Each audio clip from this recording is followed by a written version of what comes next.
नमस्कार, मैं veteran Praveen, border से लेकर पत्रकारिता तक न डरूंगा न झुकूंगा। मैं बोलूंगा देश के लिए, अपनों के लिए। नमस्कार, आज मैं आपके साथ जो शेयर कर रहा हूं, ये कोई आम कहानी नहीं है। ये एक भारत की बेटी की चीख है, ये उसकी मां की कड़ा है और ये हमारी व्यवस्था की सबसे बड़ी परीक्षा है। हम बात कर रहे हैं हलीमा उर्फ यशोदा की, जिसके साथ रामपुर की एक मस्जिद में 14 साल हुए अमानवीय कृत्य को सुनकर आपकी रूह कांप उठेगी। सुनिए, हलीमा उर्फ यशोदा खुद अपनी जुबान से बता रही हैं कि उनके साथ, उनकी मां और बहन के साथ किस तरह का अमानवीय अपराध हुआ।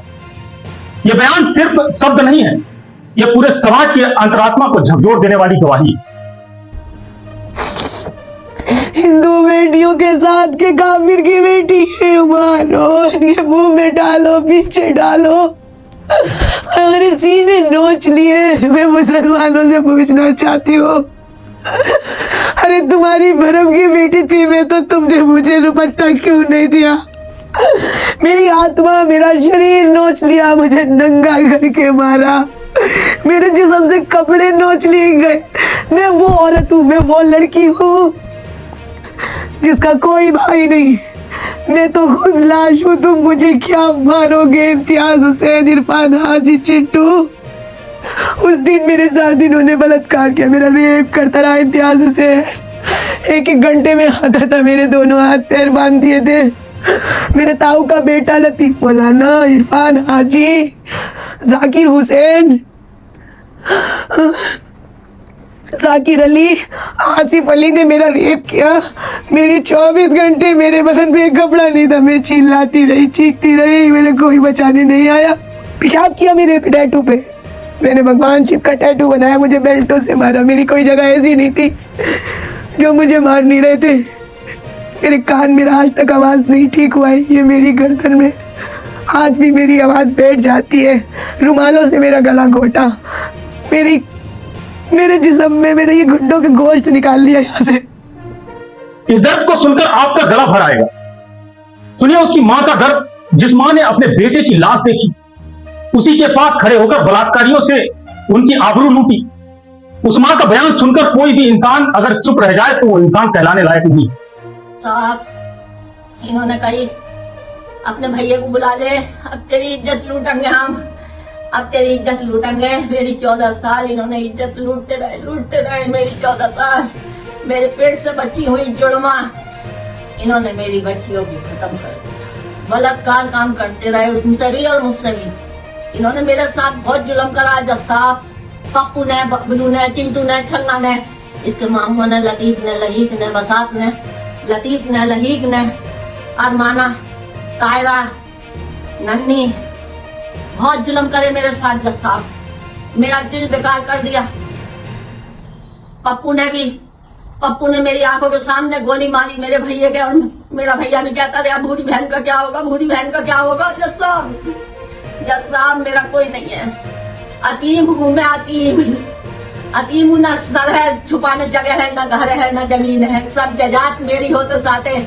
इन्होंने इतना जुल्म करा मेरे साथ, मुझे बंदी बना के मेरे साथ पप्पू ने, बबलू ने, चिंटू ने, छन्ना ने, अफसार हुसैन ने, इम्तियाज हुसैन ने, इस्लाम हुसैन ने, इरफान ने, मेरे साथ इसके मामों के लड़कों ने, जाकिर के भैयों ने, सब ने बुरा काम करा मेरे साथ। मेरी इज्जत लूटते रहे 14 साल, मुझे बंदी बनाया, मेरी आंखों से पट्टी बांध के इन्होंने मेरे साथ बहुत जुल्म करे। कायरा ने बहुत जुल्म करा है मेरे साथ, के कोई नहीं कर सकता मेरे साथ जितना जुल्म इन मुसलमानों ने करा है मेरे साथ। बहुत जुल्म करा है मेरे साथ। साहब, मेरा कोई नहीं है, मेरी तरफ देख लो, मैं अतीम हूँ, बेबस, बेसहारे हूँ, मेरा कोई नहीं है। जब साहब मेरा कोई नहीं है, अब कोई नहीं है, यही कहते रहे साहब।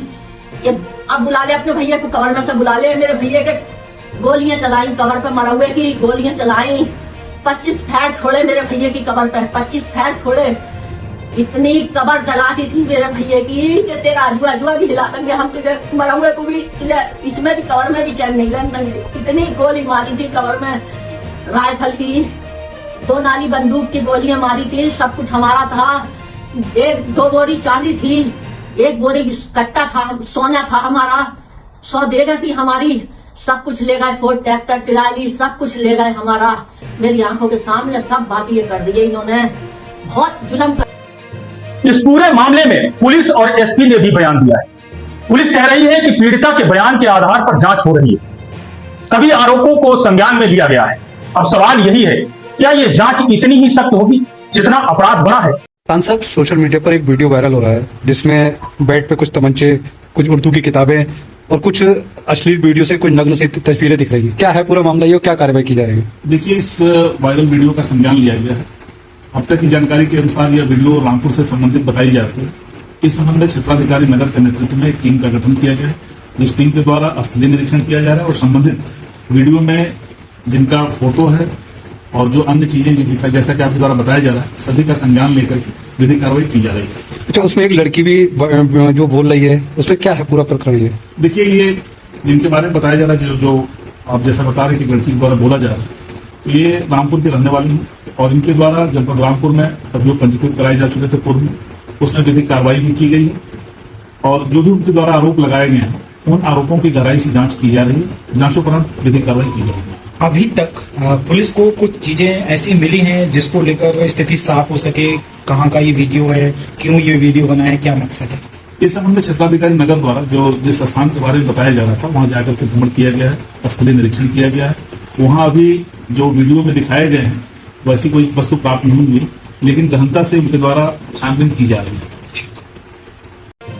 आज सवाल सिर्फ हलीमा और यशोदा का नहीं है, सवाल हर उस बेटी का है जो इस मुल्क में सुरक्षित रहना चाहती है। सवाल यह है, क्या हमारी माताएं बहनें इन दरिंदों के आगे यूं ही बलि चढ़ती रहेंगी?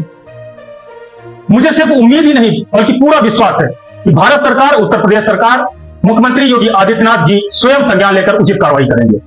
वे इन अत्याचारियों को मिट्टी में मिलाकर हर बेटी के दिल में हिम्मत और साहस जगाने का काम करेंगे, ताकि भविष्य में ऐसा कोई दरिंदा ऐसे कदम न उठा पाए। ये लड़ाई सिर्फ हलीमा और यशोदा की नहीं है, यह पूरे देश की लड़ाई है। हर उस बेटी की लड़ाई है जो न्याय की उम्मीद रखती है। इस आवाज को दबाने मत दीजिए। और कमेंट में बताइए, क्या इन दरिंदों को फांसी मिलनी चाहिए या नहीं? मैं बोलूंगा देश के लिए, अपनों के लिए। जय हिंद, जय भारत। मिलते हैं फिर किसी निष्पक्ष रिपोर्टिंग के साथ।